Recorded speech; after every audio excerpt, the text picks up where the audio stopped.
காதில் பூ வைத்து நூதன முறையில் போராட்டம் நடத்திய ஆசிரியர்கள் 2013ஆம் ஆண்டு ஆசிரியர் தகுதி தேர்வில் தேர்ச்சி பெற்றும் 11 ஆண்டுகளாக பணியின்றி அடிப்படை வாழ்வாதாரம் இழந்து தவிப்பதாக கூறி ஆசிரியர் தகுதி தேர்வில் தேர்ச்சி பெற்ற பட்டதாரிகள் காதில் பூ வைத்து நூதன போராட்டத்தில் ஈடுபட்டனர்.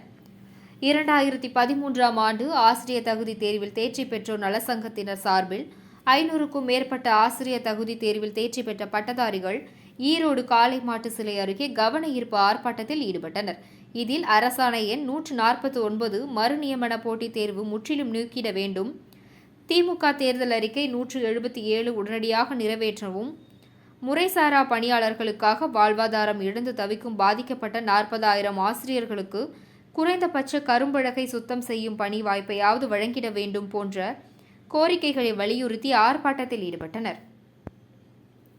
மேலும் 40,000 இடைநிலை மற்றும் பட்டதாரி ஆசிரியர்கள் வாழ்வாதாரம் இழந்து தவிப்பதாகவும் 11 ஆண்டு காலமாக 70க்கும் மேற்பட்ட போராட்டங்களை முன்னெடுத்தும் இன்னும் தீர்வு காணப்படவில்லை எனவும் தெரிவித்து காதில் பூ வைத்தவாறு நூதன முறையில் கோஷம் எழுப்பியவாறு ஆர்ப்பாட்டத்தில் ஈடுபட்டனர்.